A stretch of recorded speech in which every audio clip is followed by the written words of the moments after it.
So good evening, everybody. On behalf of the Institute for European Studies and the Institute for European Environmental Policy, it's my particular pleasure to welcome you to the fifth session of our IES Autumn Lecture Series 2008 on the European Union and the fight against global climate change.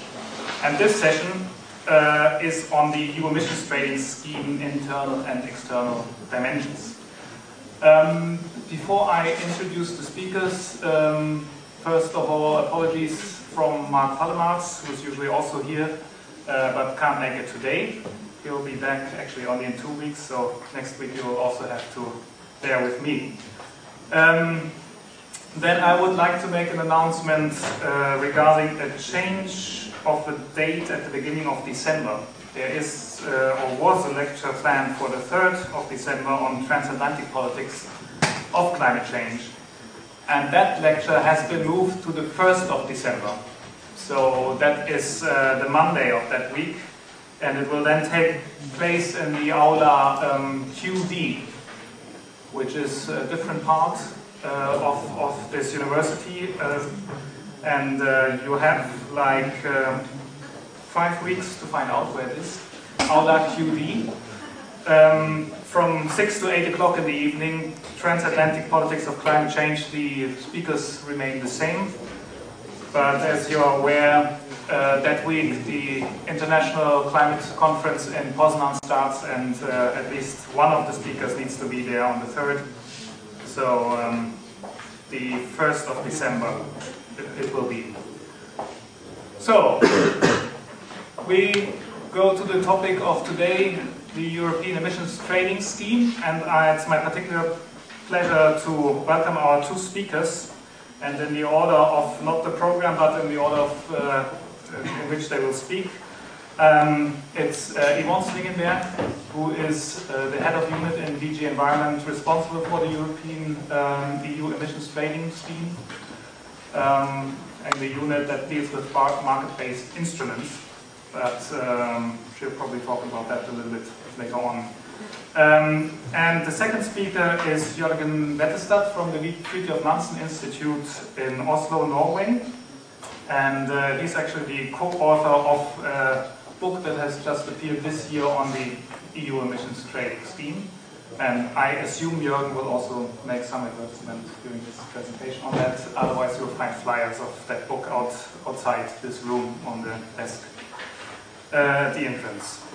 So, as we're all aware, there's a revision of the EU emissions trading scheme ongoing, negotiations on that revision. And I'm sure we'll get a full picture of where that revision, those negotiations stand in the presentations. And I would like to give the floor to Yvon, please.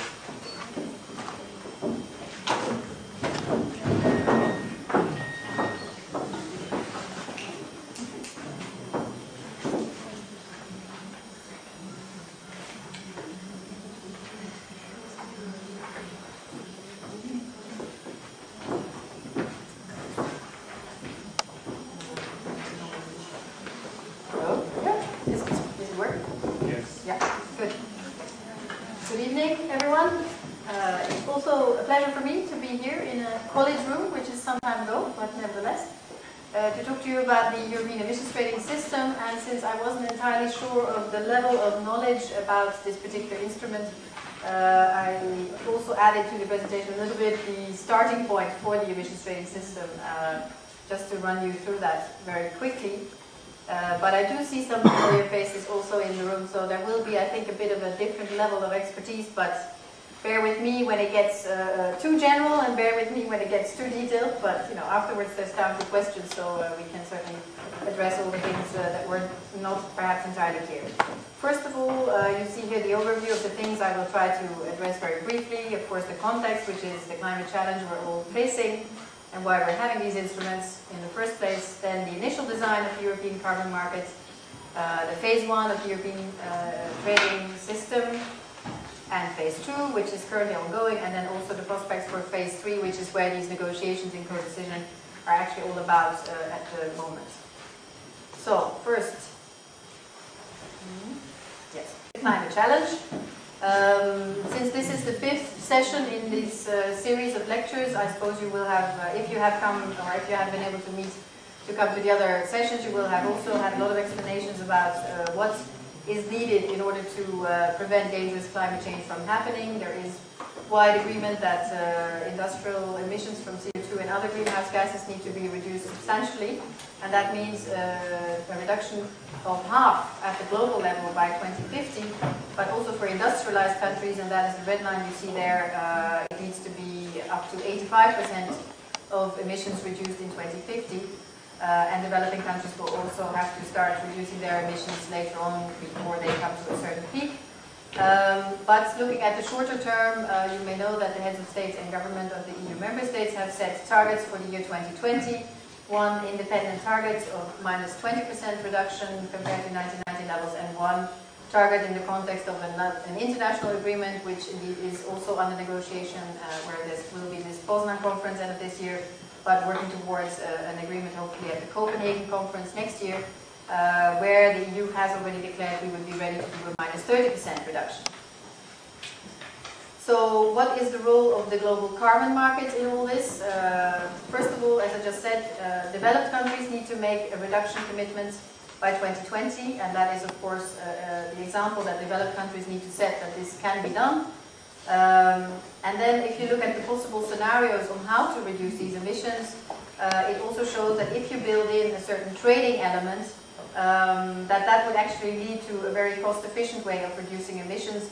So when it says here the mitigation scenario, which looks at perfect global carbon markets, which clearly show that there would be around 2/3 of domestic reductions, but also 1/3 of reductions happening through trading.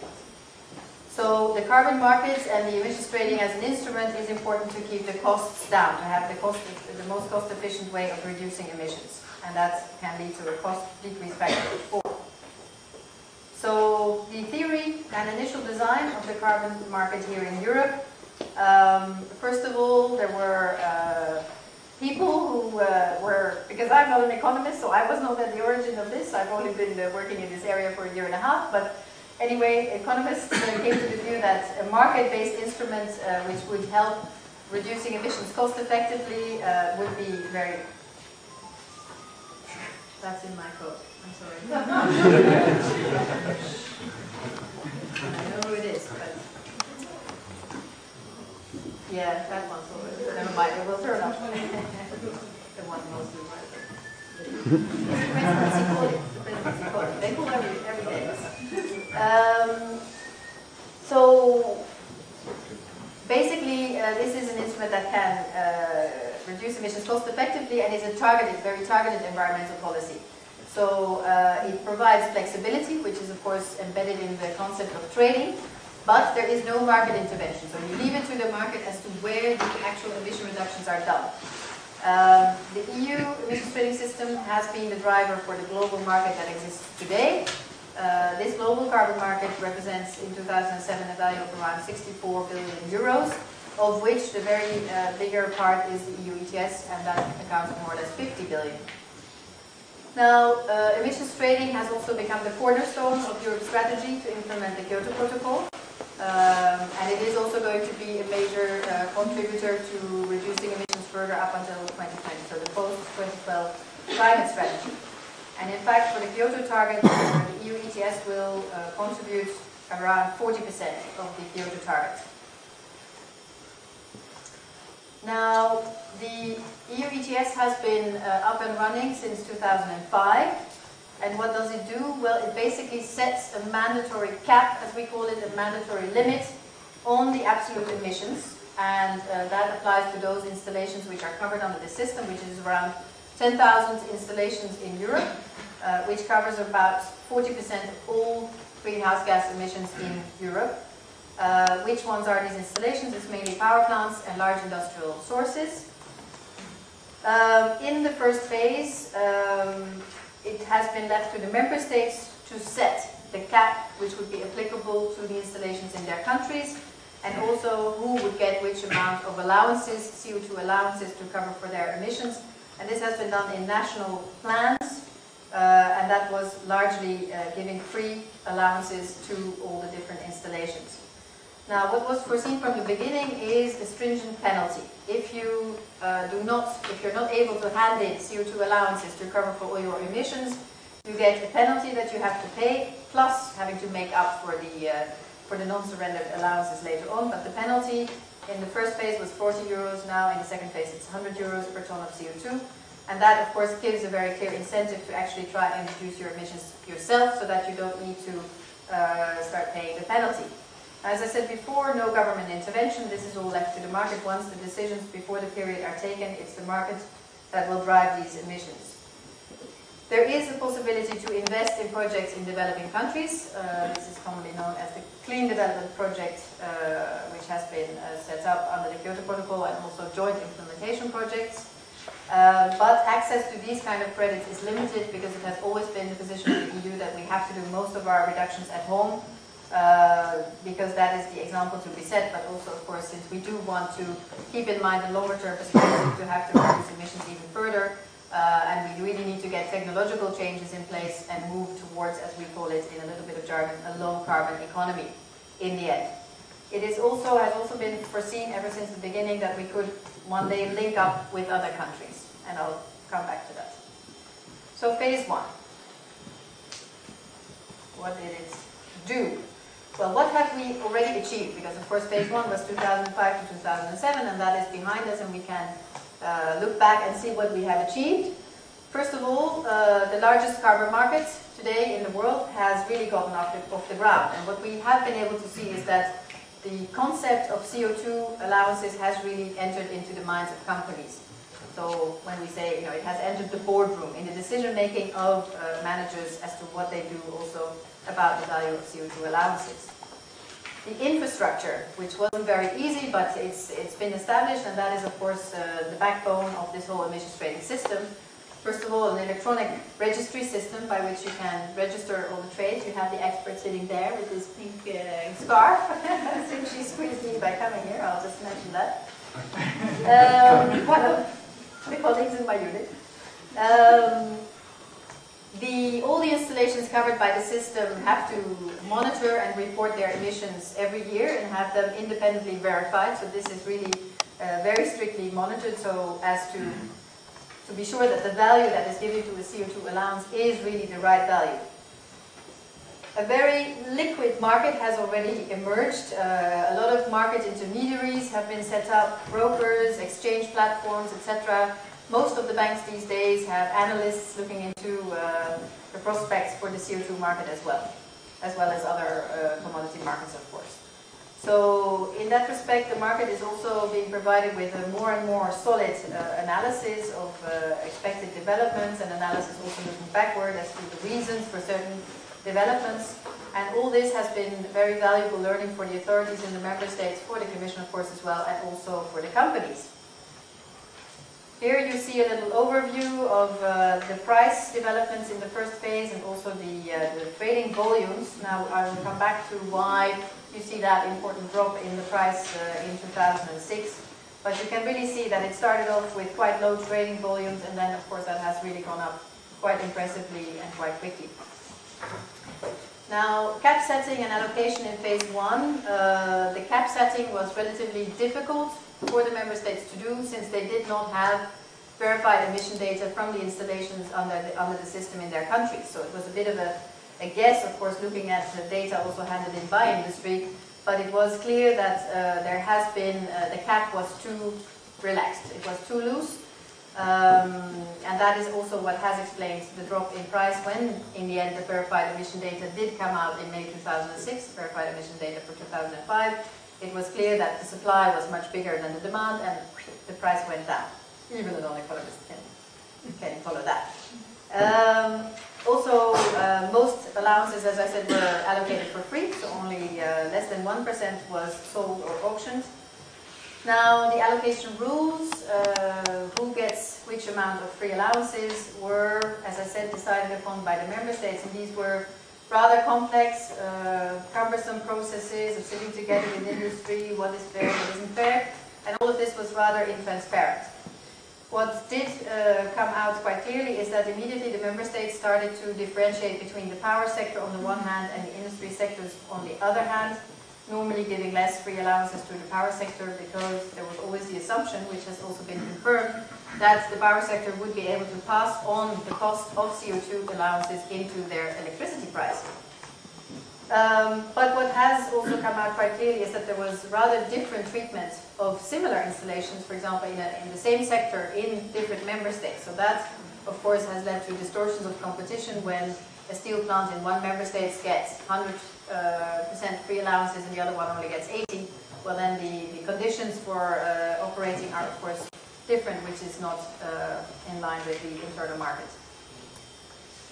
Now, of course, we get very often the question that, isn't the carbon market extremely volatile? Look at this price drop, which I showed earlier. But there we really have to acknowledge that, and I hope Jørgen will confirm later on, that this important price drop was due to a one-off combination of reasons, and the main one being the lack of robust emission data for the first 18 months of the system. But also, the trial phase of the first years was really limited to those 3 years. So there has not been, for the beginning, there was not built in a connection between the first phase and the second phase, which means that any allowances one would have left, you could not save until later. So by the end of 2007, that was it. All those allowances did not have any value anymore, which is going to be different in the future. But that was done on purpose because of the fact that we weren't entirely sure about the cap being set in the first place.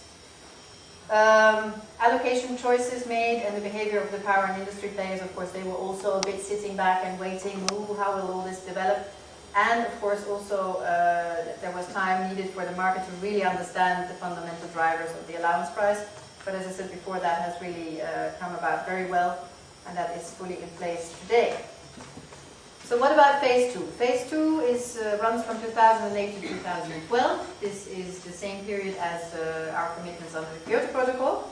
And the objective there has really been for the CO2 allowances to become a much more scarce commodity. So clearly there will be fewer allowances in the market. The caps that member states have set also in the second phase have been more stringent, because they could themselves monitor better which contribution they thought the industry sectors and the power sector should be making towards reaching the Kyoto targets for each of the member states. And this has always been checked also by the Commission, and where we thought the member states were even being too generous, we have basically instructed them to cut it down further, and that has been happening. There will also be a slightly higher percentage of allowances that will be sold or auctioned, so a little bit less given for free, so that installations start getting used to the idea that one day not all of this will be given out for free. There will be some new gases actually coming into the system. There is not a provision in the directive which allows member states to opt in certain activities that are not yet covered, and this will now be the case for certain fertilizer installations in the Netherlands, and that has just been decided, so they will be coming into the system in the coming months. Also, you may have heard that there was a separate legal proposal to bring in the aviation sector, also under emissions trading, and the Commission made a proposal for that end of 2006, and that has been adopted.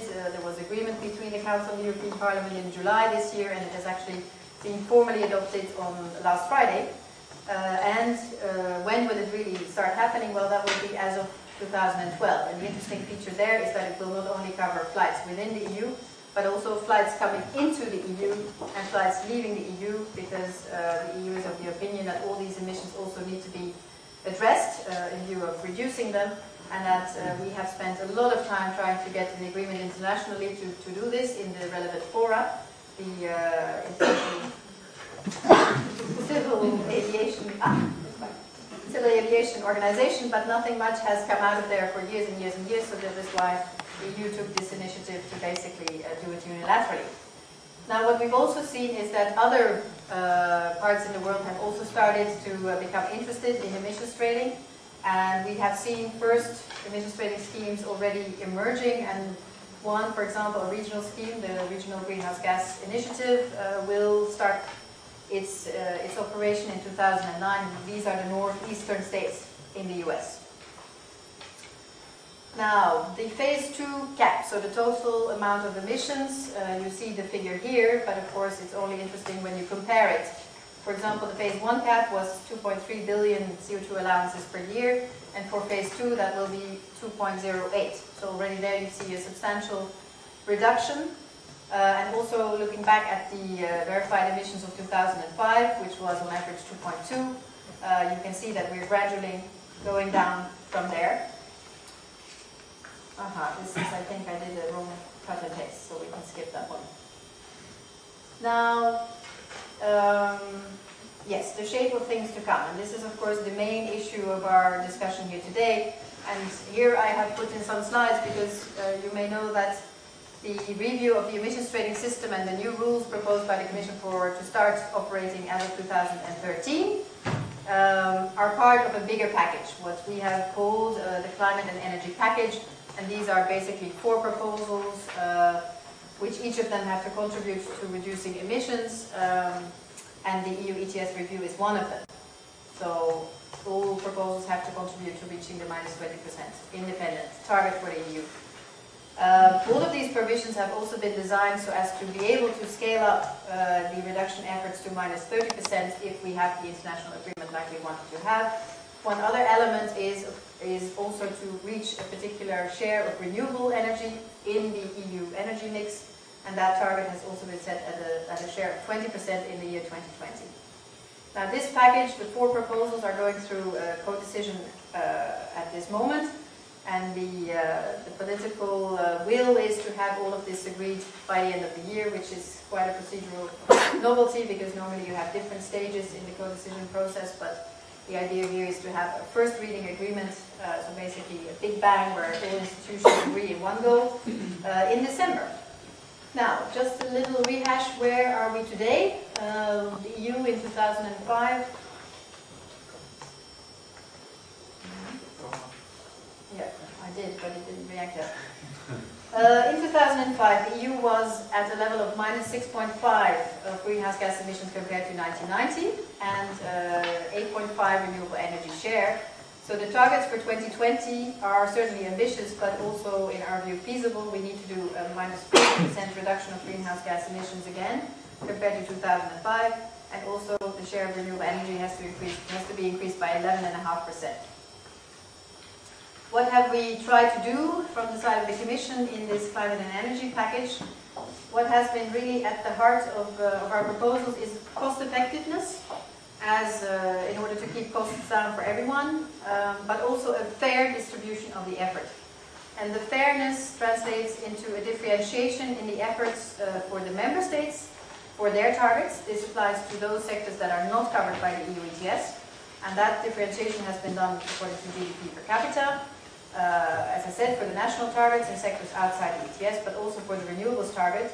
And what we have also brought in another differentiation element is how to distribute the rights to auction CO2 allowances over the member states, and that has also been modulated to give more auctioning rights to the poorer member states, and that would bring an additional element of fairness. Now, the cost effectiveness is translated by the introduction of flexibility also in the different proposals. Of course, the EU ETS is the example of flexibility in itself, and also there has been a proposal for trading of guarantees of origin, as it would be called, for renewable energy generated. Now, this target of minus 20% compared to 1990 in 2020, therefore, as I just said, relates to a minus 14% still to be done compared to 2005. The Commission has used 2005 as the baseline for all of these proposals because that is the year where we really have solid data for the first time for those sectors included in the ETS, and also for the sectors that are still under member state responsibility. So how has this been split up? Who has to do which share of the effort? In the Commission proposals, we have put in the new cap that has been proposed would mean a minus 21% reduction for the sectors in the ETS to deliver, and the other sectors would then only need to deliver a minus 10% reduction, and this is then divided up over the member states as you see it there. And this has been calculated to be the most cost-efficient split of the effort. So if you look at marginal abatement cost, as it's called, this is what should be done in each of these sectors. So what are the objectives of the ETS review? Again, it should deliver a cost-effective contribution to reaching the target. But of course, one of our ideas was also very strongly that we should really learn from the experience we had gained so far and try to improve the system. What we heard many times is that industry, for them to really take appropriate decisions on investments, need a long-term carbon price signal and need to have as much predictability and transparency as possible. So we have really redesigned or proposed to redesign the system so as to increase those elements and improve those elements. So improve predictability and enhance transparency, and also to be able to have in our minds and to keep in mind for the future that it should be the backbone of a global trading system one day. Here is what I will quickly run through, the different building blocks of the revised ETS. Now, when it comes to the scope of the ETS, of course we want to increase the scope since it is proving a very effective instrument. And first of all, we wanted to harmonize the implementation of the scope because there was also still some differences between member states about how exactly they had implemented the ETS so far. But also there will be an extension to other sectors, mainly chemical sectors and the aluminium sector. And now we will also bring in not just individual opt-ins from member states, but across the board other greenhouse gases, and in particular nitrous oxide from the fertilizers and the PFCs, the perfluorocarbons, from the aluminium sector. There is also a possibility to opt out smallest emitters, but then there is a requirement for them also to be subject to equivalent measures, because of course if you're not covered in the ETS, you're covered under the non-ETS sectors, and there also everybody has to contribute in order to reach the target. Now, cap setting will be one of the main innovations, as I would call it, for the new system as of 2013. It will be one single EU-wide cap rather than 27 caps. And this cap is actually already set in the proposal by the Commission. Of course, we have only been able to calculate it on the basis of the data we have so far. We don't yet have data for the new sectors that we propose to bring in, but based on the current scope, we have given here a tonnage. And it may not mean a lot to you, but I can assure you that the market is extremely keen to see all these figures because they will deduce on that basis the expected demand, the expected supply, etc., and can therefore already make price forecasts. And the price forecasts are, of course, very interesting for the companies to see, is it cheaper for me to try and reduce my emissions in my own company? Will these investments be cheaper, or should I rather simply buy my CO2 allowances on the market? Now, another interesting feature is what we have brought in order, again, to keep the long-term perspective in mind, is a linear decrease of this total amount of allowances every year. So that people really see where they're going. And this trend line we've put in until 2020, but also beyond, because it's very clear from the political commitments at the highest level that we will have to go towards far greater emission reductions until 2050. The particular factor we have put in will be reviewed by 2025, not least also to see whether we're still in line with what the science tells us is necessary to do. Now, as I said before, also the possibility has been built in to adjust all these different elements to whatever target we will be committing to as the EU in the context of international agreements. All that has been built in legally to be able to adjust these things more or less automatically. And then, of course, aviation will also come in, and of course the total cap will be adjusted to reflect those numbers as well. Here again, a little visual presentation of what it means. You see the yellow or orange line, which represents the total amount of allowances going down over the period. And then by when we will have the international agreement. I think this particular blue line is a bit late. We, of course, hope to have the international agreement much earlier. And then at that moment in time, the adjustment would kick in. So the earlier it is, you have more time to adapt, or if it's later that the international agreement is ratified and implemented, the blue line would start kicking in later. Yes? 25. Ah, well, that's, I still have a lot to cover. Anyway, as I mentioned, we have proposed to move away from giving CO2 allowances for free. It is, in our opinion, much more transparent and simple to have people buy the allowances than you do not have this whole hassle about who deserves which amount of CO2 allowances. If everybody buys what they need, this is going to be very clear and transparent. You avoid over allocation, and it also makes people really factor in the cost of the CO2 allowances in their price. And that is, of course, also what we need towards the consumer, so that if it is incorporated in the price, the consumers can make the choice, do I want to pay for a very CO2-intensive product, or do I try to go for a less CO2-intensive product and not have that price increase? So, in principle, what should be the case is full auctioning for the power sector, where we have seen that indeed they have been able to pass on the cost. For industry, the evidence that they have been able to pass on the cost is a little bit less clear, and there the Commission has proposed to have a partial free allocation still and to phase it out over the period, but to also have full auctioning by the end of the third period in 2020 also for industry.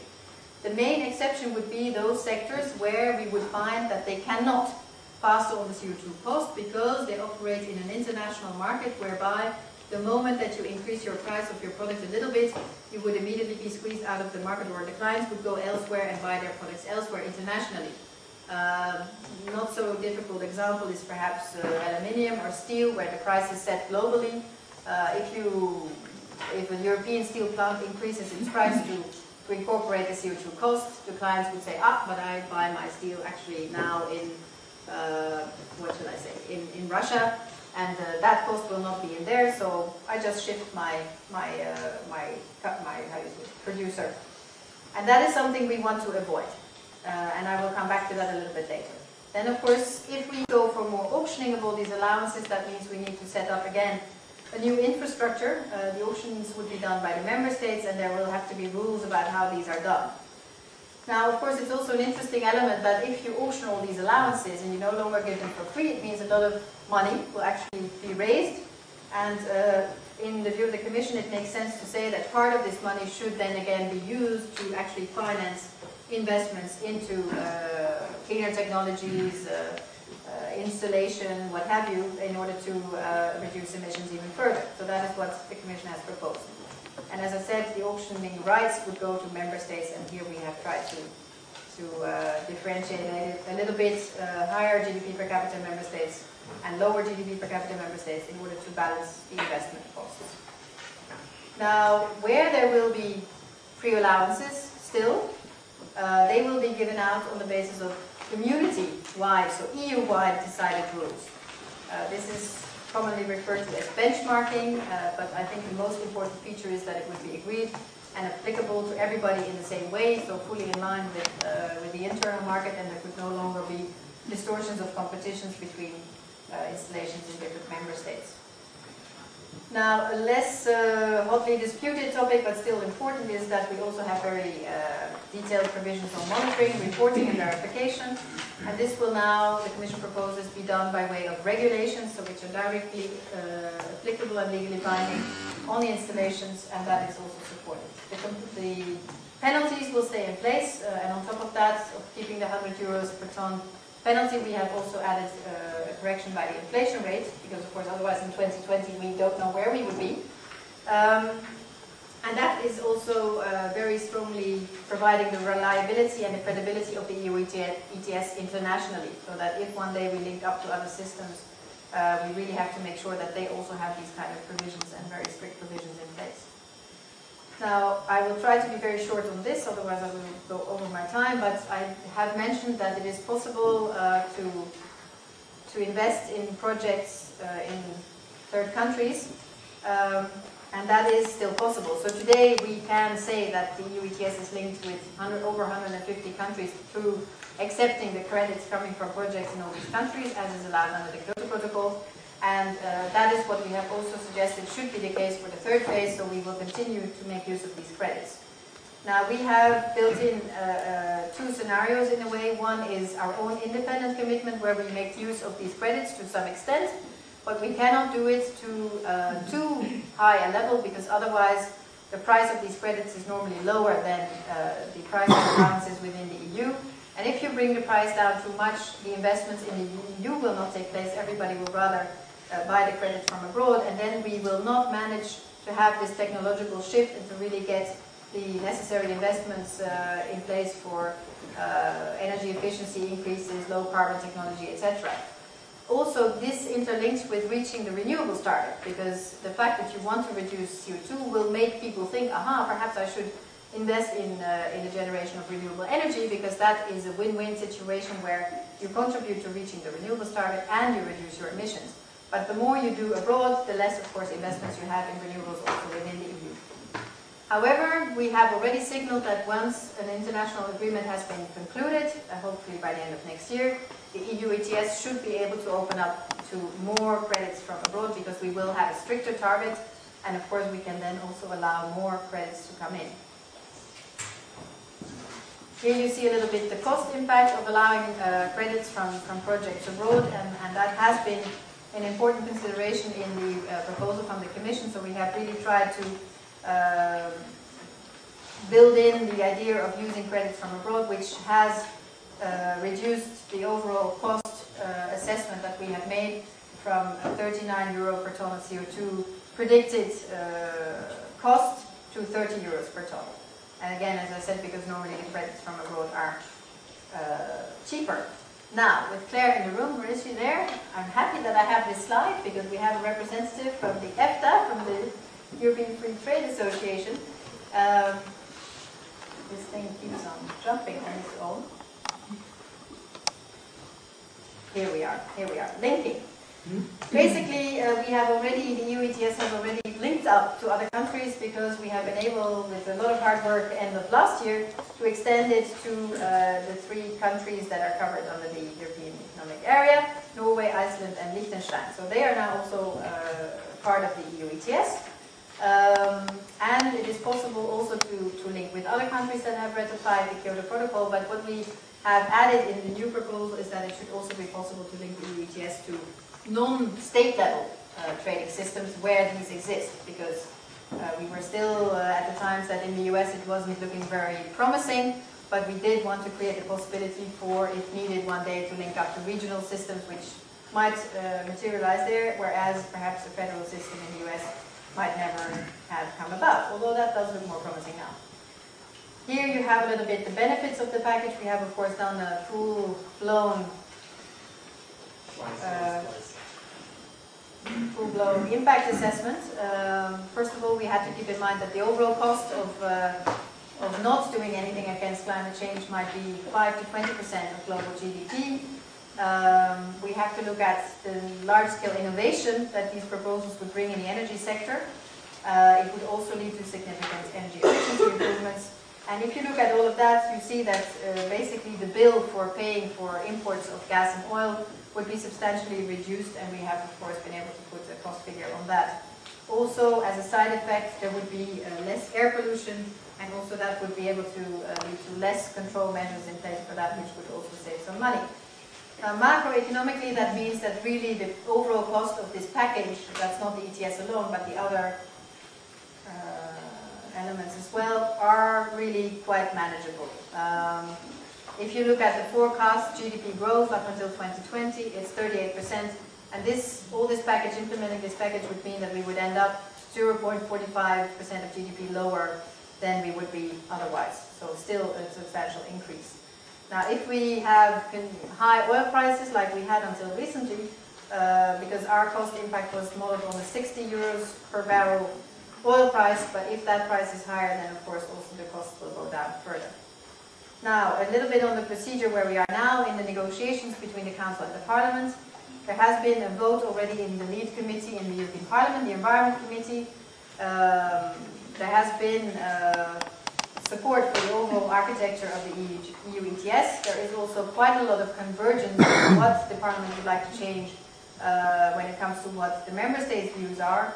For example, maintaining the idea of having auctioning for the power sector, with a phase-out of free allowances for other industry, but to also have a very serious look at those sectors which may be more exposed to international competition, which has been given the name of risk of carbon leakage, because if the industry moves out of the EU, also its emissions move out of the EU, and that has been dubbed carbon leakage.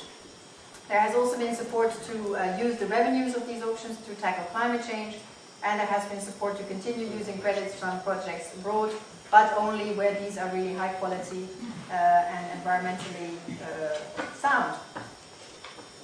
Now, in the Council, with the member states, there has also been support for the overall architecture, but you may have read things in the press also with the European Council, I think 2 weeks ago, that there is now some concern, some more concern I should say, that the costs of implementing the package would be too high. Some member states have asked to recalculate all the costs and the benefits now in the new context of the financial crisis. And there is a big debate ongoing, in particular at the initiative of the new member states, to say, well, we have already reduced our emissions a lot since 1990, and this is not fully reflected since the Commission has based its proposals on the year 2005. But it's very encouraging to see that also the outcome of the European Council was that there is still continued political support for having this agreement in December. So we're still working towards that. The main outstanding issues in these discussions in the two institutions is about carbon leakage, which sectors deserve to get free allowances still, and for how much and for how long. So that is, you see all the different elements there, the criteria, the timing, the measures, who is on the list. Anyway, that's taking us a lot of time.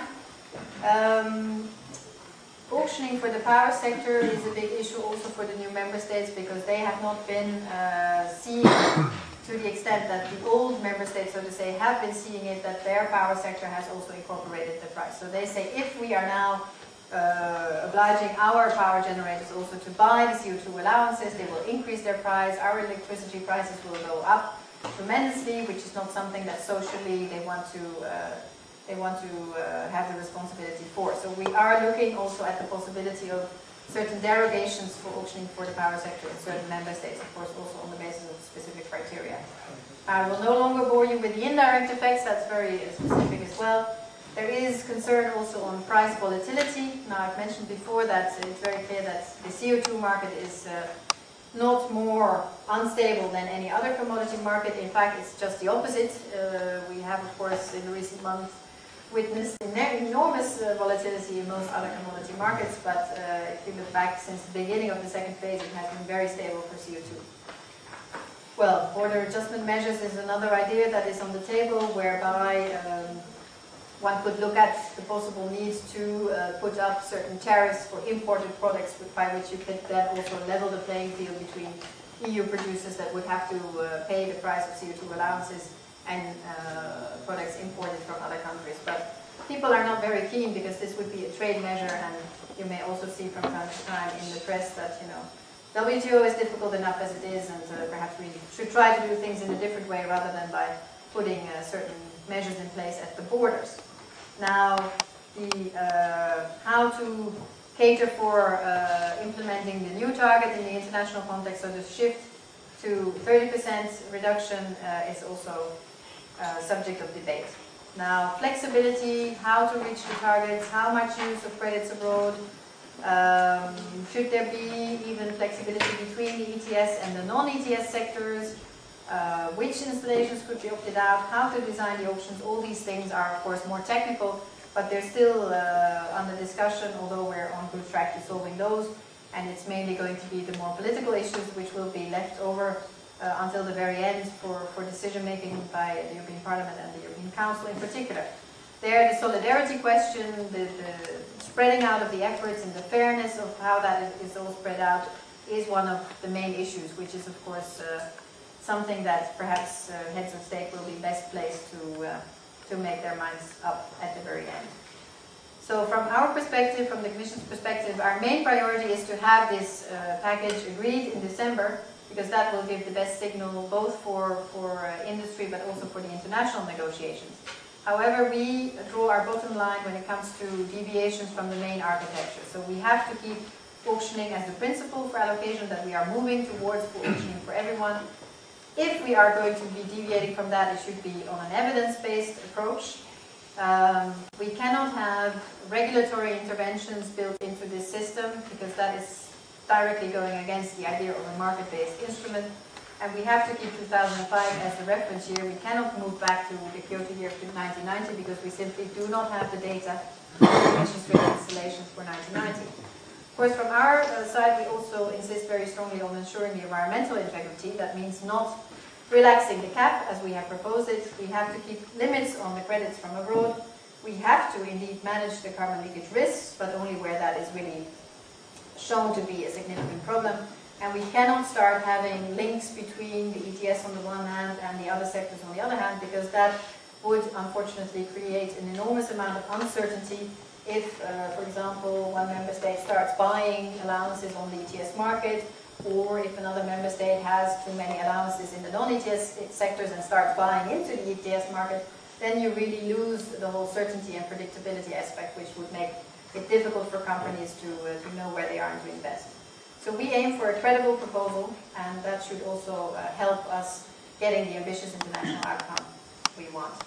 Next steps is the normal process between Council and Parliament, which is called trilogues, where we all sit together and negotiate. There should be this political agreement by December. There will be heads of state meeting again in December, which may well be taking some final decisions on all this. But then there should also be time still for a formal adoption in line with the normal procedures in December. And here is our link to the website. Thank you very much. All right. First of all, warm thanks to Sebastian for inviting me to come here to speak to you about the EU emissions trading system. And I must admit that when I sat in my quiet office in the outskirts of Europe, then this thought about going to Brussels to teach you about Brussels politics, it's a little bit about, and there's this image of bringing sand to Sahara suddenly struck me. But sometimes, for an outsider's perspective, can be useful also, so I hope to have something to contribute. I was given a mandate by Sebastian, a rough mandate, and as usual I partially complied, I guess. I will focus here specifically on two important aspects of the ETS design and the revision process. First, I will speak about the harmonization process, the centralization, the division of powers between the member states and the EU level, with this cap setting aspect that Yvon has talked about as the key element. But I will also talk a little bit about what may be called the external interaction policy, with the specific dimension there that I will talk about here is the links between the EU emissions trading system and the Kyoto Protocol's CDM, JOTI mechanisms. I will give prime focus in this lecture to this interesting centralization development. I think the most drastic change has taken place here. And I found an interesting statement about that in a report, very interesting report from the Carbon Trust that was published in June this year.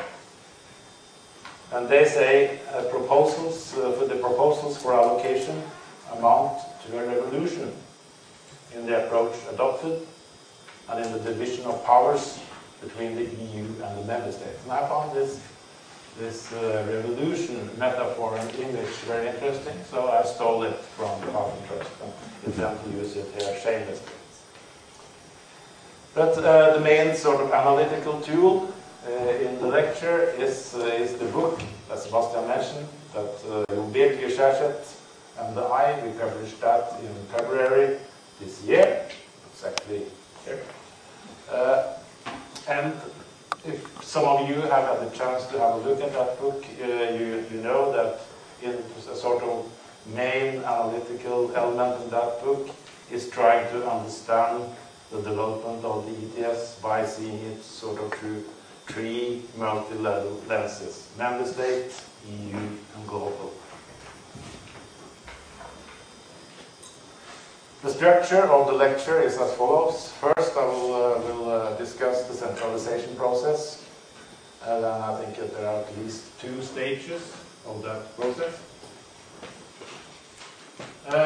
I will then discuss this through member state, seeing this through member state lenses, with the sort of requested revolution from the member state. That was sort of the main perspective. I will then put on EU governance lenses, so to speak, and in such lenses it could be that this can be seen as a sort of commission coup. And then moving on to the global level, putting on global lenses and staying within this sort of revolutionary language. Is this simply a matter of sort of outside intervention? It does not have anything to do with developments within the EU itself. And talking about this outside intervention and the global lenses provides me with a bridge to talking a little bit more specifically about this proposed tightening of external interaction policy, arguably has been presented in the Commission's January proposal. And then try to briefly see also this development through these three multi-level lenses. And I will end up with some concluding comments. If you first turn to the centralization process and the two stages of that, of course the baseline for the system, as Yvon presented it, was that it was the ETS was a very, so to speak, decentralized system. The caps were set in the national allocation plans, and the EU cap was the sum of these allocation plans. So it sort of emerged from below. There were, in the 2003 directive, there were mentioned 11 criteria for the development and the production of national allocation plans. And with the sort of a key element was to hand out allowances, making sure that the installations received sort of what they reasonably needed in light of past emissions, and taking into consideration the compliance, the Kyoto compliance requirements. And the initial system also put up the Commission as a sort of watchdog of the extent to which the Member States adhered to these guidelines that these criteria represented. Then, this model, I will argue, was changed in November 2006. It was, well, this is a little bit more complicated, but the key element was that it was three key factors that now were important. The 2005 verified, just to see the national allocation plans in light of 2005 verified emissions, in light of anticipated changes in economic growth, and in light of carbon intensity. So that was the first kind of change of this decentralized model. And then, of course, the 2008 proposal took that development a significant step further, doing away with the NAPs entirely, introducing a single EU-wide cap linked to the 20 by 20 commitment, and introducing this linear decrease principle.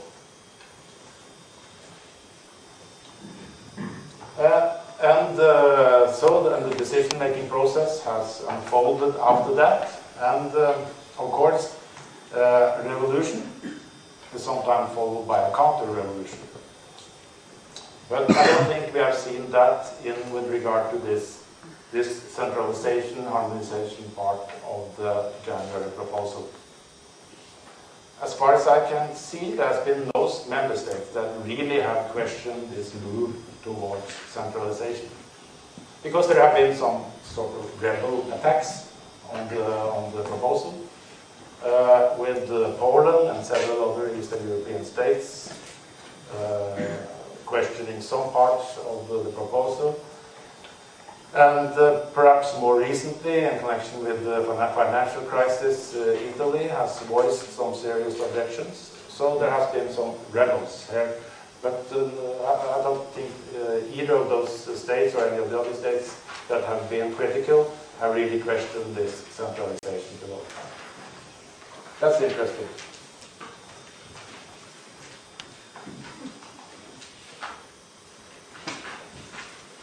How come? How can we understand and explain this? Putting on member state lenses first, a possible hypothesis could be that the member states simply changed their minds about the necessity of decentralized cap setting and sort of requested a centralized approach from the Commission. I think there's some interesting evidence to back up such a claim. If you look at, because when the allocation plans for the Kyoto commitment period, when they started to come in and be assessed in the summer, fall of 2006, first there was these plans were discussed in the climate change committee by member states, and I think if you look at those discussions, you see a rather clear call for a much tougher Commission line in assessing the NAPs, for a much tougher Commission watchdog. Why is that? And of course, Yvon has already mentioned the sort of, I think, catalytic event in the development of this scheme. That the first, we got the first figures of emissions, verified emission figures for 2005 on the table in the spring of 2006. And the suspicions that had been voiced about too many allowances being handed out were kind of confirmed. And there was a related kind of crash in the allowance price, first dropping from around a surprisingly high level, 30 euro, something like that, down to 13, 14, and then we all know that it has went further down in 2007. So that was a catalytic event. And then, in order to understand the further development of the further turn of the centralization process that was presented in the January 2008 proposal. One important source of evidence for that is, of course, the 4 ETS review meetings that were held in 2007. And one of those meetings, I think, dealt specifically with this aspect of harmonization, centralization. And as far as I can see, a dominant mood at these meetings were that the member states said, yes, the ETS needs more centralized governance. And in order to understand that, of course, we had this catalytic event with the over-allocation and the price crash in 2006. But I also think putting together the experiences from both the NAP 1 and NAP 2 from the pilot phase and preparing the allocation plans for the second phase, that the member states really found that this decentralization, decentralized way of doing things was administratively very burdensome. It was the criteria opened up for the member state doing things in a different manner. At some stage, I think someone said that, no, we don't have an emissions trading system in the EU. We have 25 or 27 different systems or something like that. It was little transparency in this process. It was open to industrial lobbying. It created sort of races to the bottom, free rider problems, classic collective action problems. I think the member states were kind of they really wanted to change that. Okay, let's leave that for the time being and put on and try to just throw away the member state lenses and put on, so to speak, EU governance lenses. And I have a hypothesis based on that perspective. Could be that the changing of the cap setting model can be explained by the Commission acting more or less independently in order to say something of a pet policy for the Commission. Because if you look at the history of the ETS, I think it is, we discussed that much more in the course, that initially the ETS was very much of a, so to speak, Commission baby. And it has been described by EU officials themselves as the climate policy cornerstone and the flagship. So I think it's easy to understand that this has become a sort of, it will become important for the Commission for this policy to succeed. When we also consider that when the plans, as I said, the plans for the second phase of the ETS was put on the table, they were put on the table in the spring and summer of 2006, the picture was not very encouraging at all. And that led Stavros Dimas in October 2006 to say something, this is really, really worrying. The maps on the table, they point to a 15% increase of emissions compared to 2005 levels. So, although I think, as discussed, this change of the cap setting model was legitimized by the climate committee and the statements from the member states there, I think the more specific form that the change that took place in November 2006 was sort of orchestrated by the Commission. And also, when we go to the further change of the model in 2008, we also, and putting on this EU lenses, governance lenses, I think we also need to consider that although the NAP 1 and 2 processes were administratively burdensome for the member state, it was certainly also challenging for the Commission to make sense of all this sort of information straying off in different directions. So I think added a sort of another independent factor for the Commission to move in this direction.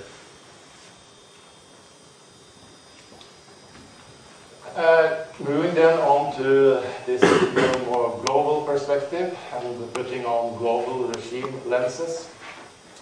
A possible hypothesis could be that changes of the cap setting model can be seen as a response to changes in the climate change regime. Well, when we first consider the first change, the November 2006 change, was there a sort of important development happening in the at the global arena prior to that?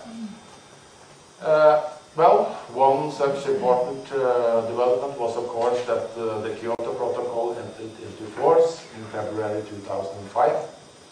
And if the cornerstone in ETS was to really secure Kyoto compliance for the EU, I think that clearly pointed towards tougher caps. That's in a simple push and pull, using a simple push and pull metaphor. I think this was the Kyoto commitments pushed the EU towards a more streamlined, centralized ETS. Then, if you move to the second change and the even more drastic change of the cap setting model in January 2008, there was a sort of revolution. Was there something that happened before that could shed light upon the change? And I think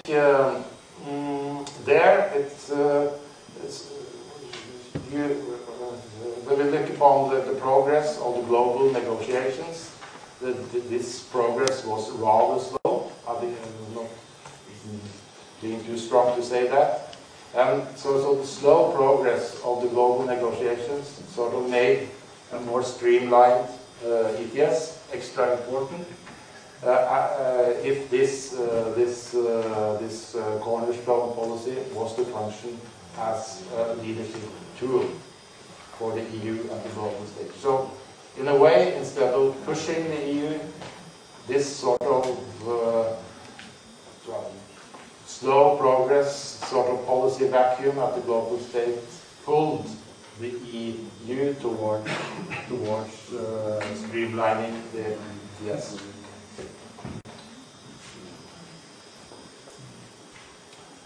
Summing up then this centralization discussion, I think this perspective of a sort of requested revolution, it seems quite fitting. There are some evidence backing that.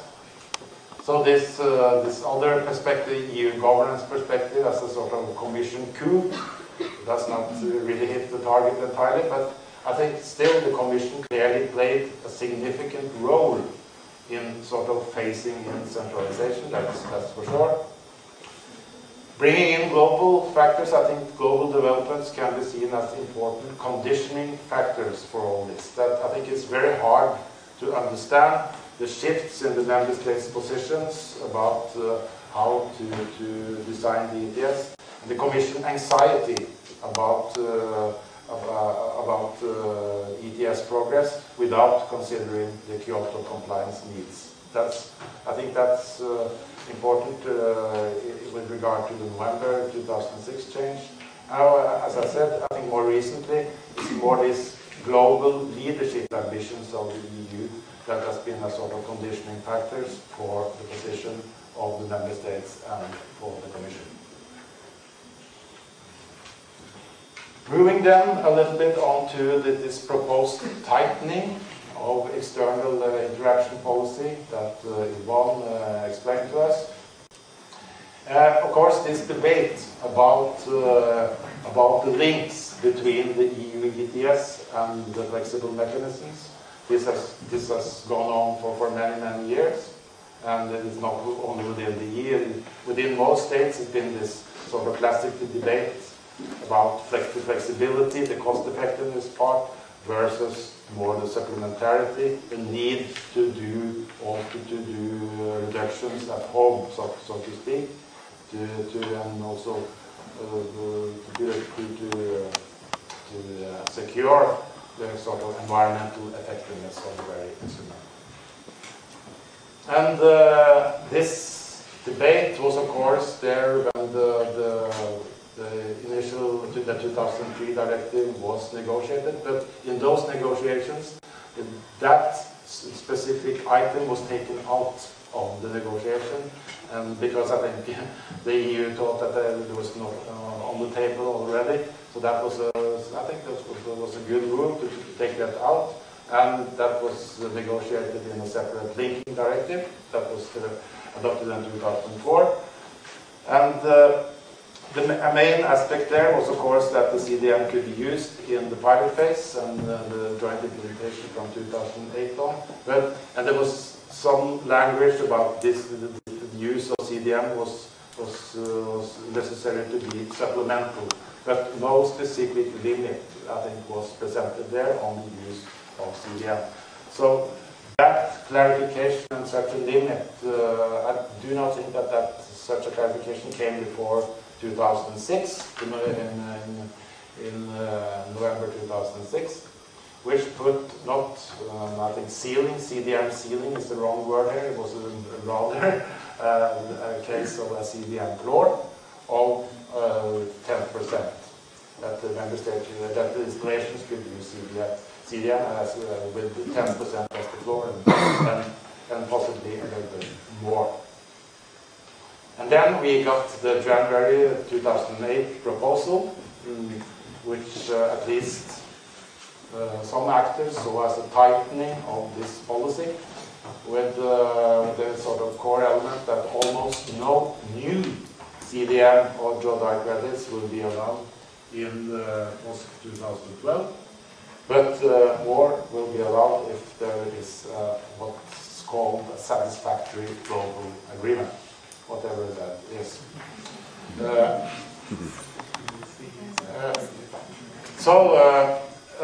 Quickly trying to see this development with the different lenses on. If you put on member state lenses here, I don't think there's a matter of a sort of requested revolution for a changed policy. but we can debate that. Instead of that, I think an interesting development that we can notice is that earlier flexibility skeptics, such as Germany, have sort of embraced the CDM. That was, of course, when the Commission cut the second phase allocation plan of Germany in November 2006. Germany first thought about this a little while and then came back and said, okay, we can accept it, but we will raise our CDM ceiling up to 20% or something like that. But of course we have this debate about more quality of CDM, and that of course I think very much the environmental organizations in the member states that have driven that development. When we go on and put on, so to speak, global lenses, I don't think there's a matter of outside intervention either, because when the Commission put forward its proposal in January, quite immediately after the chairman of the CDM came out and was not very happy with the proposal. That is my understanding of it.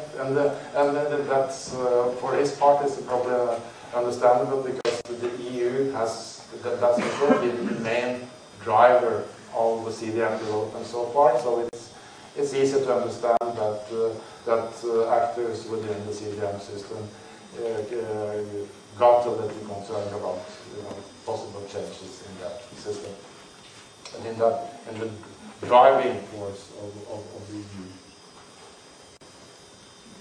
Well, so this is a sort of Commission coup then. Well, to some extent perhaps, because I think Yvon mentioned that also. Commission is afraid, I think, that the CDM may weaken the incentives for internal EU abatement, and probably also increasingly concerned about the CDM, the quality of CDM. That, of course, has become a more important discussion and element for almost all actors in this game. And I think there is some real uncertainty about carbon prices ahead, because there are good arguments, I think, for both expecting a quite robust and solid carbon price in the years ahead, but there is also there is this uncertainty about the inflow of CDM, how that will really work. And we also have this more recent development with regard to the financial crisis, of course. If this is the first step of a longer kind of slump, economic slump, of course that will also affect the demand for allowances, and perhaps could point to lower allowance prices ahead, because then I think there is a real uncertainty about that. And of course, the CDM should be seen in that light. So, if this is very much of a Commission initiative, is then a counter-revolution, so to speak, probable in this area?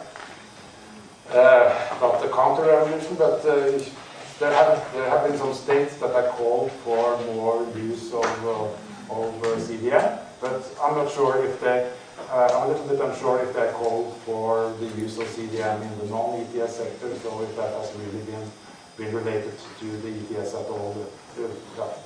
And then we have had the vote in the Environment Committee, as Yvon mentioned, and because the sort of basic thing there, although it's a little bit complicated, basically the Environment Committee, as far as I understand, say that, well, they open up for a little bit more of CDM, but then again they add this quality element to it. So what's it's still debated what really is the meaning of. But the basic thing is that it's a basic support for the Commission line. So that's an important thing there. So I guess that a softening of the CDM tightening could be used as a sort of one of the final, because there's obviously, in order to get this package adopted, there's going to be a need for some sweeteners. And this this opening up for a little bit more of CDM could become one of such sweeteners, and I'm sure there's going to be several of them that's necessary. Okay, wrapping this up, concluding. Yeah. I just want to say 30 minutes. So. Oh yeah, all right. Very good. Yeah. That's good. The first point is, I think that I hope to have demonstrated that juggling with such multi-level lenses is a useful tool for unpacking such complex social processes that we are faced with here. I think also that, so to speak, governmentalist member state accounts of what happens, they are still important, but they are in no way sufficient. That is perhaps kicking in open doors in a long debate, but still it needs to be said.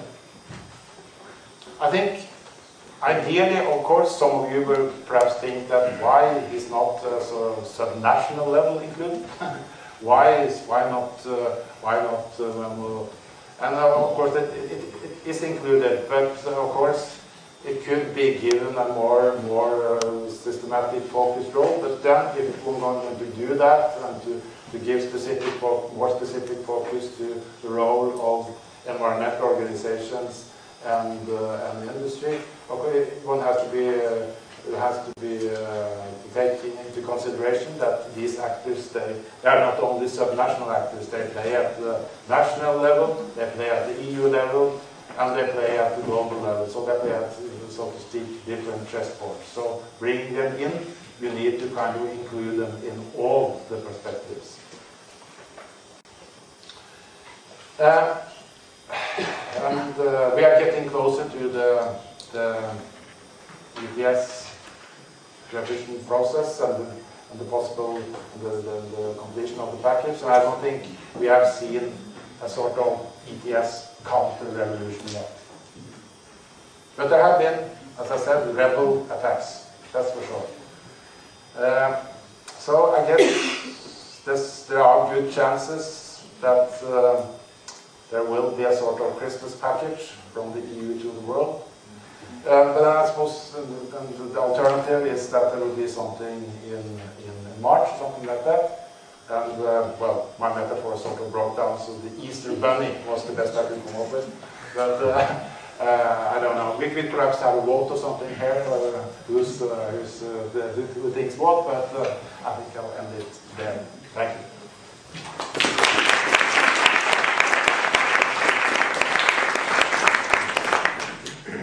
Thank you very much, Jørgen, for this outsider's perspective or whatever, but we heard also that Norway is pretty much inside already that emissions planning system, so it's perhaps not really an outsider's perspective. And thanks very much for highlighting this quite significant move towards harmonization or centralization or whatever one calls it.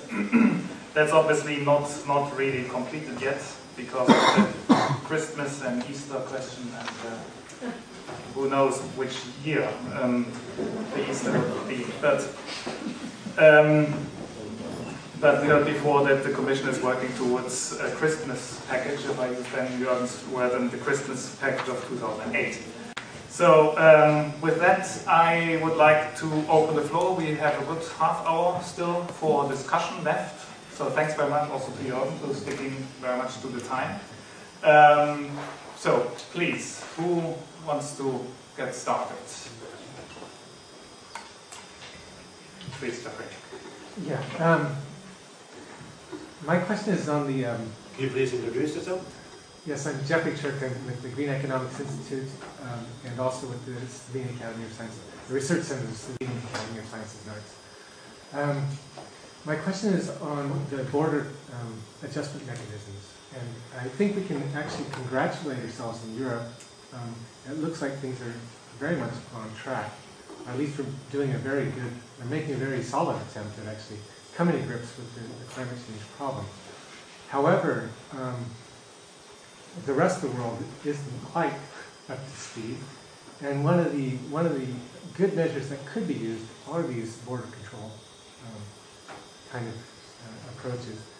And of course, this isn't the optimal way of doing it, but it seems like you could get some leverage. I'm not sure why you would actually want to rule that out. Do you have some comments on that?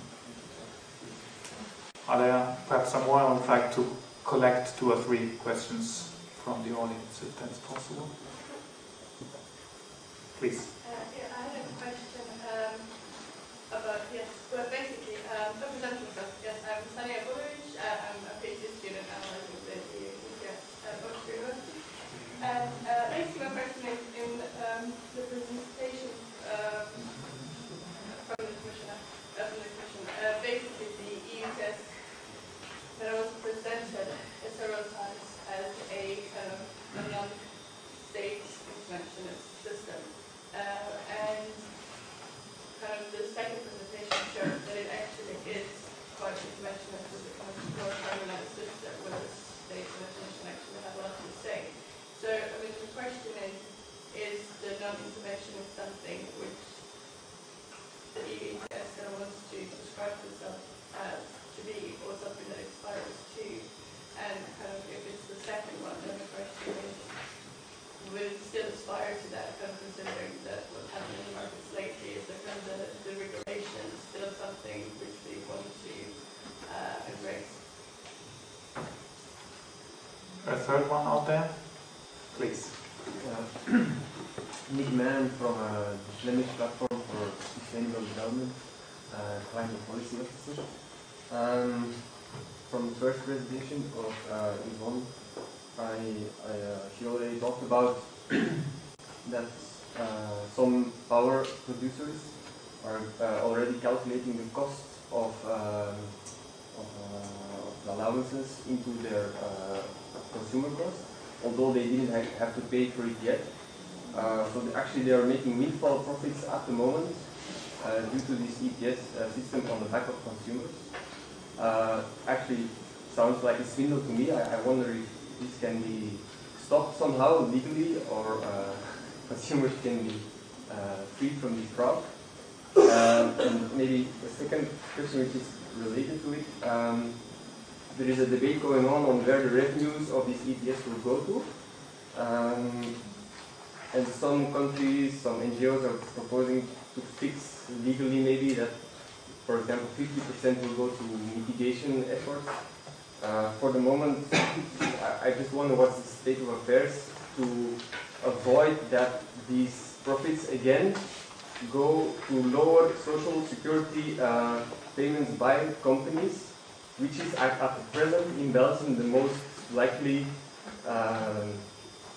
result of this of the distribution of income from ETS, to lower the social security taxes of companies, so that actually they don't have to pay anything as a net result. Yvon, do you want to have a first go and then we go to Jørgen? Is this working? Yeah. No, I would myself be interested to hear what Jørgen has to say from the outsider's perspective on some of these questions. But first on the border measures. We have looked into that. The thing with border measures, I mean, I agree that intellectually it could be a good way of getting a level playing field in place when it comes to what we do within the EU, and then obliging others to also respect certain emission commitments or obligations or whatever you want to call it.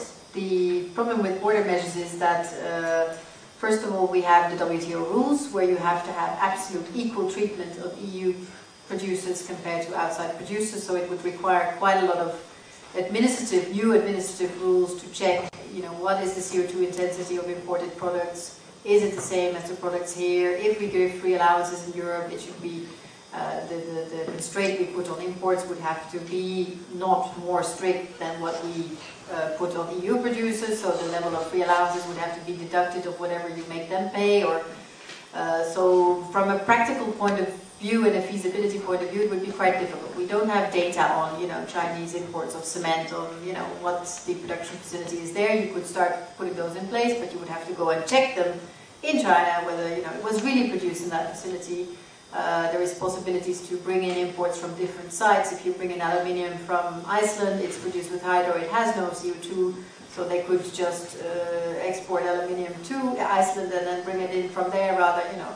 So there's all kinds of practical difficulties. But I think politically, it's also something where the industry itself is not at all in favor of these kind of measures, because they see that on the one hand, the material that is imported into the EU would get more expensive, which would have a knock-on effect on their downstream products, which they want to also export again. So that is an inconvenience, and then simply I think politically there is a lot of concern that it might cause retaliation.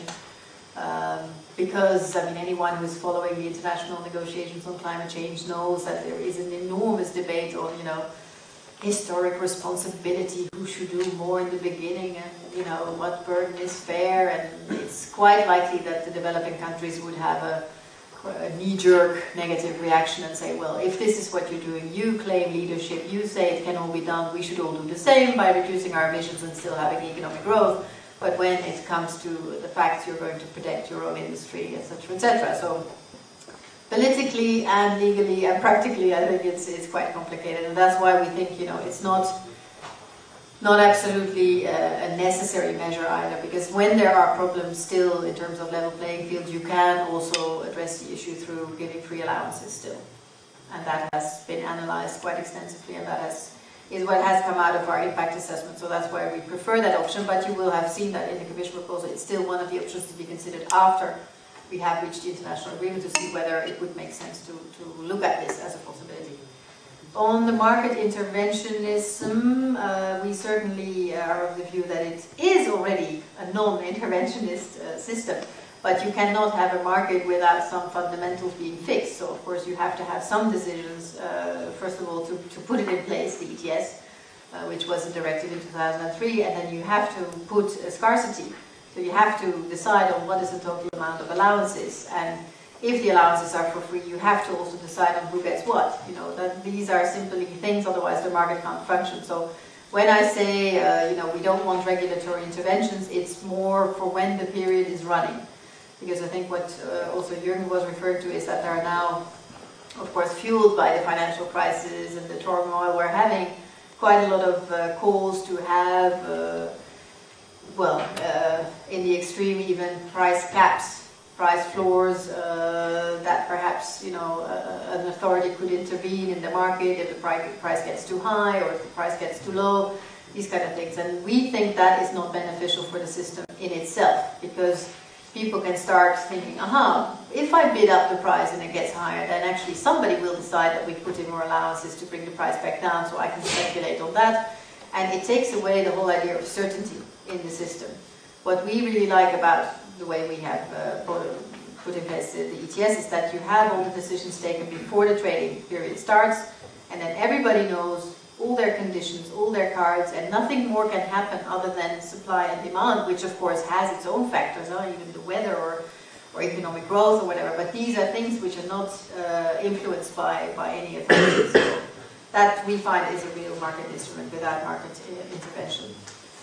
The windfall profits, yeah, I think that's a big debate also here in Belgium. I think I didn't even mention that term, which is quite exceptional, because of course we use it all the time. Well, what the Commission proposed to do about it is simply, as of 2013, make the power companies pay. They will continue to factor in the cost, but at least they will not get them for free, they will have to pay themselves. We do see that in the member states where windfall profits are occurring at the moment, there are all kinds of ideas about how to limit those profits, undue profits, or, you know, from the power companies. And I think in Belgium there's a big debate about, you know, retrospectively taxing these kind of profits. I mean, what we try to say to industry also when we look at the new proposals for the third phase is that, well, first of all, interestingly enough, the power sector actually accepts this idea of having to buy all their allowances as of 2013. So that's already a signal in itself. You know, they're not even campaigning against it. So, you know, apparently public image is such that they can't really claim that, you know, they would suffer or whatever. The other thing is what we always say is that, well, if we continue to do it the way it is now, then you will certainly see that there are going to be all kinds of different approaches in the different member states to this issue. And that also creates uncertainty for the sector. So they may think they have this profit which will be coming in, but then some authority may decide, actually, no, I don't think so. I need some money for my overall federal budget, and I'm going to take it from somewhere. So, and I think they also see that point. So, but for the time being, we don't want to intervene into the market, so it's not something that the Commission is looking at for the second phase to do anything about.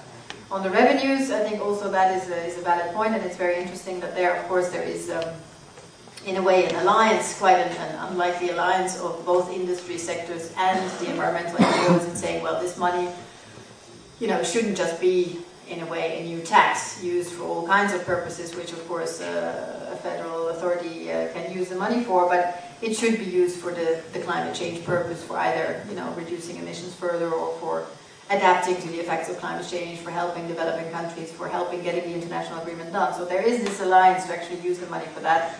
I think in the European Parliament there is a very strong insistence that there should be, in a way, mandatory earmarking, so legally binding obligation on member states to use part of the money for these issues. But whenever it comes to finance, the member states' finance ministries have extremely strong views, and they simply say, no way, this is our decision, we will see. But I think political pressure will be there for them at least to make a gesture, and we'll see what comes out. Thank you. Jørgen, do you want to? Yes, just add a few comments there. With regard to this, the question about the border control, of course, and then that immediately brings to my mind the interaction, interaction between the ETS and other global institutions such as the World Trade Organization. I suppose Sebastian can speak much more about that than I can. I guess that with regard to interaction between the ETS and institutions such as the WTO and ICAO, the lessons from aviation is not perhaps so encouraging. That it's I don't know if the Commission and the EU is really very keen on taking on more global institutions. So I think this perhaps the other, or at least one of the other possibilities, instead of going in the direction of border adjustment, border control, is negotiating sectoral global agreements. And of course that option also has its clear problems, but I think it's still a more promising path to go down than this border control path, in my view. I only want to add one comment with regard to this discussion about the auctioning revenues. When we think about this interesting development that I talked about, the kind of decentralization, the move towards centralization, perhaps this part about the auctioning revenues should be seen as one additional explanation for the sort of willingness of the member states to accept this centralized model, because it's sort of these revenues sort of brings perhaps the member states a little bit back in again. But that's I think I understand. Okay. So more money to be spent. Yes. For governments. So the floor is open for another round of questions and comments. Please, in the back. Yeah. How do we make sure that there is a global CO2 reduction? And how do you explain that it was so easily abandoned, the aim to try to go for a 0-degree global climate destabilization, that is so easily accepted that we now go and put all these young people up with a living condition of a 2-degree global destabilization. If we ever get the 2-degree stabilization. Yeah, and do you still believe? And do you still believe we will reach the +2-degree target, or do you think we will overshoot it? That obviously does not only depend on the European emissions trading system, I guess. There are two there, and we'll take the one in the back first, and then you, please. Please. I have two questions. The first, you referred in your presentation, that the issues are, for example, predictability. The industry wants predictability, and therefore you go for long-term caps 2020. But still, you also refer to the volatility of markets, and to all markets, and also to the carbon market. So it's another contradiction in a way, even if you have long-term caps, that the market will be volatile and you can't achieve predictability. And maybe another issue is the flexibility. If you have long-term caps, not only flexibility with respect to changing international targets, but also with respect to new instruments that might come up over time. You know, other carbon and abated instruments which you would then have to integrate in the cap, which in a way, you know, increases the degree of flexibility you can have over the next 10 years, let's say. And this leads to the question, if, in a way, if this is a case of institutional lock-in, we have now this emission trading system, and Jørgen referred to it as the commission baby, in a way. If we stick to this instrument because we have it and it's our instrument, and you know, is there in a way a lack of consideration of other alternatives because this is not a core instrument? And the second short question would be about non-interventionist system, which I haven't understood yet. I think it's an intervention. And one example is I think the Parliament now asked to have a kind of special allocation to CCS, for example, which would make it, I think, more interventionist, as an example. What do you think about this proposal to allocate more to CCS? Each policy instrument probably is an intervention into society, but then it's a question whether you intervene into the market once it's established. But I will give Yvon the floor in a minute. we have a third question. Well, or a couple of questions. Good evening. My name is Nicola Rega. I'm working for Hydroelectric, which is the Union of Electricity Industry. There we are. If I may just have a small remark on windfall profits and before moving to questions, we should say that more than company behavior, it's an issue of system design, and we could discuss more about free allowances. I mean, it's a complex issue. I don't want to I mean, I probably would take one evening to discuss all that, but it's. I also would like to mention that windfall profits is a nice concept that very catchy, but also lots of sectors were quite abundant of allowances, and that also other sectors were not going bankrupt, let's say. Anyway, we support, we accept the auctioning for 2013, provided that there is a full pass-through of course, which brings an issue of regulatory tariffs, which is something else. But anyway, the two questions I'd like to mention is, one is the process as it's going on now is it's a bit strange because there is this European Council in between, which is shouldn't be there, but having more role in the decision-making process. I was wondering whether the discussion are leading towards a more decentralized system with phasing in of different countries, different states, with perhaps extension of regulatory tariffs and something like this, whether this is an option or not, because it becomes a bit stressful from our perspective to have all this jeopardized system.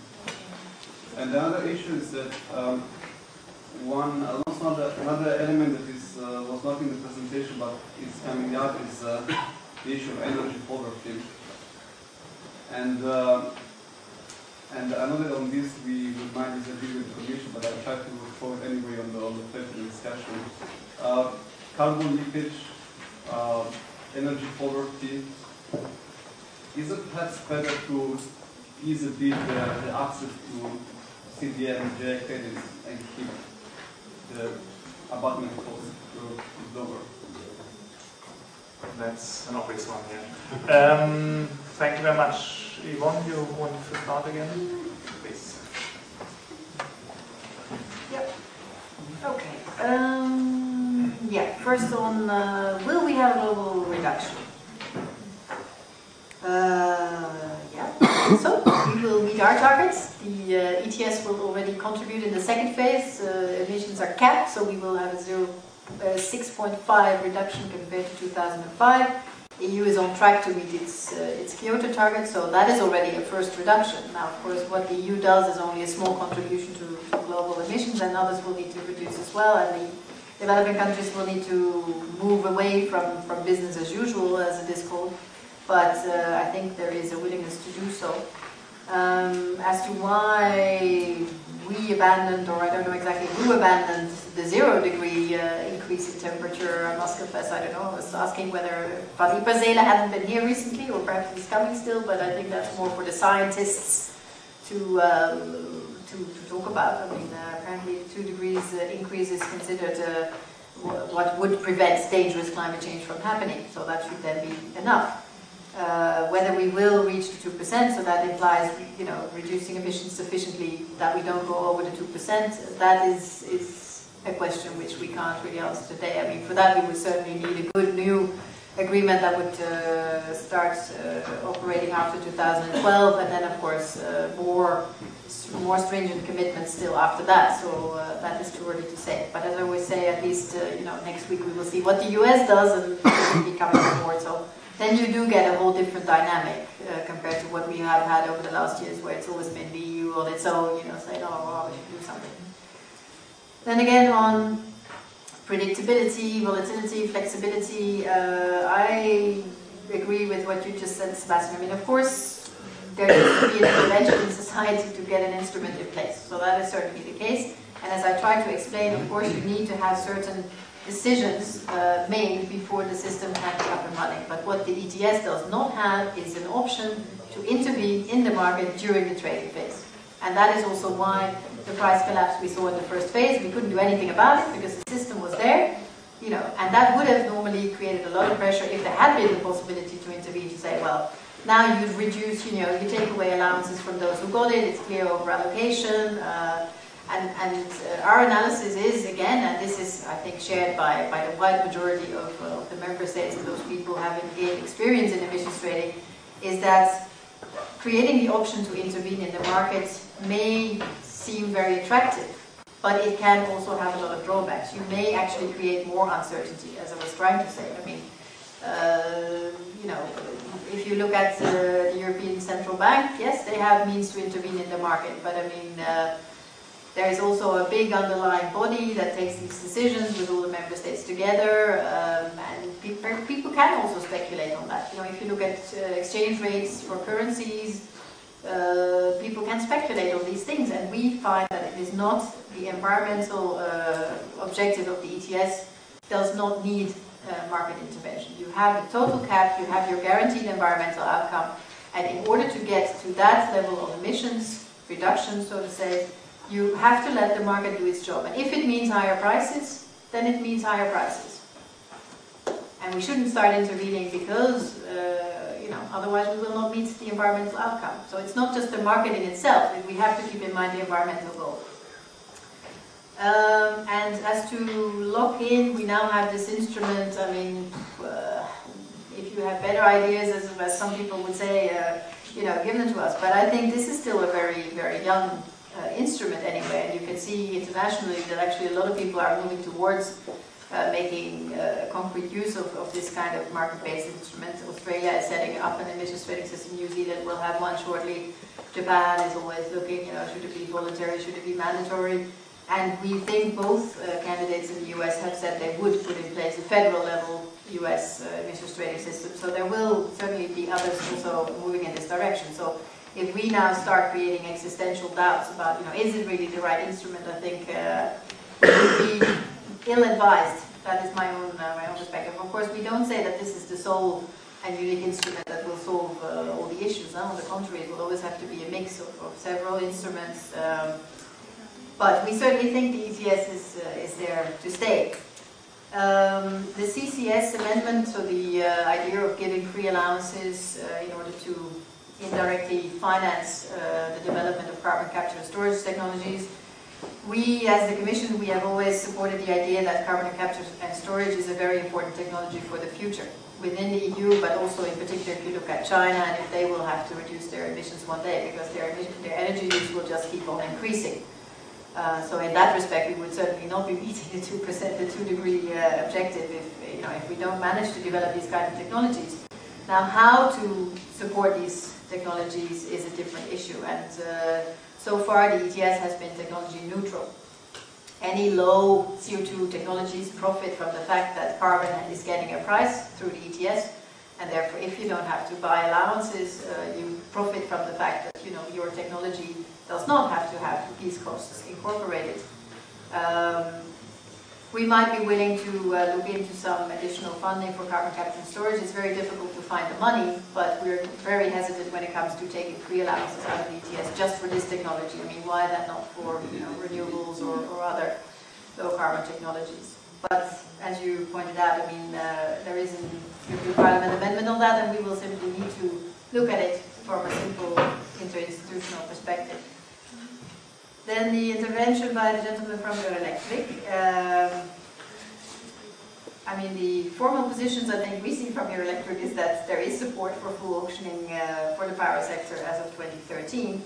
I also mentioned that there is a discussion ongoing on, whether this should be the case in certain member states where there may still be regulated tariffs. But of course, here we're talking about rules for 2013. And we have also seen the adoption of the third liberalization package recently, so there should of course be much more liberalization in the energy market from now until 2013.